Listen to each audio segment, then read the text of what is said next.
Indian government लगातार देश के जवानों को महफूज रखने के लिए लगातार प्रयास कर रही है और इसके चलते तमाम कदम भी उठाए जा रहे हैं। हमारे देश के जवान सुरक्षित रहें, महफूज रहें और देश की लगातार सेवा करते रहें। इन स्थितियों में कानपुर की जो ओईएफ फैक्ट्री है, यहाँ पर एक बुलेट प्रूफ जैकेट तैयार की गई है। ये बुलेट प्रूफ जैकेट देश में सबसे छोटी और हल्की बुलेट प्रूफ जैकेट के नाम से जानी जा रही है। इसकी जो क्वालिटी है वो इसके साइज और इसके वेट पर निर्भर कर रही है।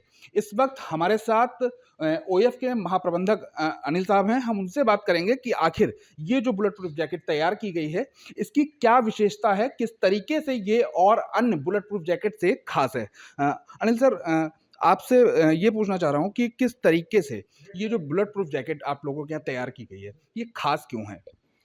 ख़ास ये कई मायने में ये ख़ास है। इससे पहले हम भाभा हमने जैकेट बनाते थे, तो उसके साथ हालाँकि वो एक अलग तरह के टैक्टिकल ऑपरेशंस में यूज़ होती थी, लेकिन उसका वेट ज़्यादा था, तो हमने इसका काफ़ी वेट कम किया है। वो 10 केजी के करीब वेट था, इसमें करीबन 6.5 केजी वेट है।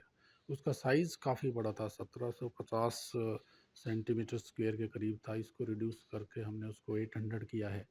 और दूसरा ये कि ये वो बेसिकली आर्मी और आर्म्ड फोर्सेस के लिए था। ये इसको हमारी जो पुलिस फोर्सेस हैं, पैरामिलिट्री फोर्सेस हैं, वो इसको इस्तेमाल कर सकती हैं। और इसको इस्तेमाल करने में सबसे बड़ा फैक्टर ये कि बड़ा ईज़ है।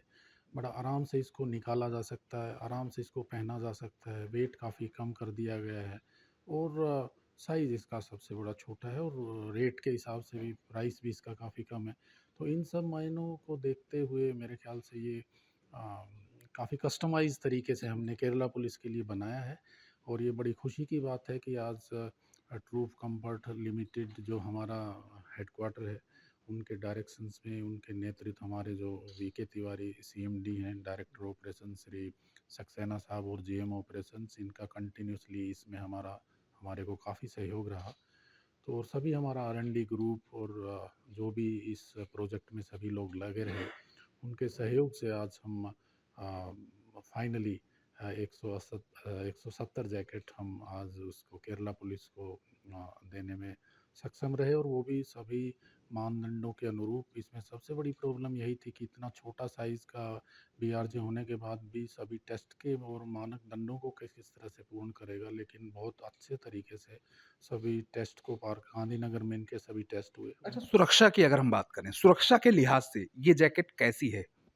सुरक्षा के लिहाज से जो भी इनके सभी टेस्ट होते हैं, इनके अगर टेस्टिंग प्रोसीजर को देखो तो वो भी काफ़ी क्लिष्ट टेस्टिंग प्रोसीजर होती है।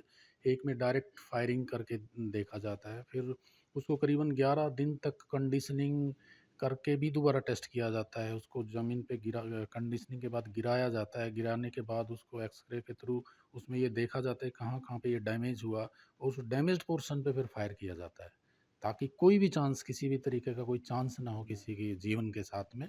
तो उन सभी टेस्टों को भी इसने बहुत ही आसानी से पार किया। बारीकी के साथ देखिए। जी, जी, जी। तो देखिए, सुरक्षा के लिहाज से तमाम बिंदुओं पर काम किया जाता है और इस समय मेरे शरीर पर जो जैकेट है, ये वही बुलेट प्रूफ जैकेट है जिसे ओईएफ ने तैयार किया है और ये मिनिस्ट्री ऑफ डिफेंस के एक अनुसंधान है जिसके अंतर्गत ये तैयार की गई है।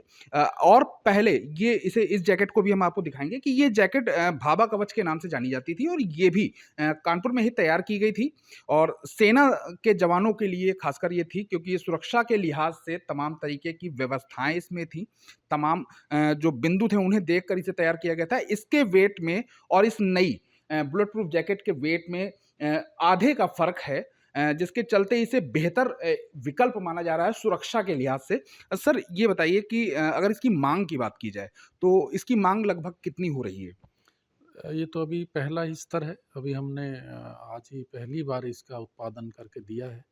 तो अभी देखते हैं धीरे-धीरे। मुझे लगता है कि जो हमारी पुलिस फ़ोर्सेस हैं, पैरामिलिट्री फ़ोर्सेस हैं, उनको इसकी सबसे ज़्यादा ज़रूरत हो सकती है, क्योंकि टैक्टिकल ऑपरेशंस में मोबिलिटी एक सबसे बड़ा फैक्टर होता है कि आप किसी भी ऑपरेशंस को करने में बहुत अच्छे से मोबाइल हो सकें।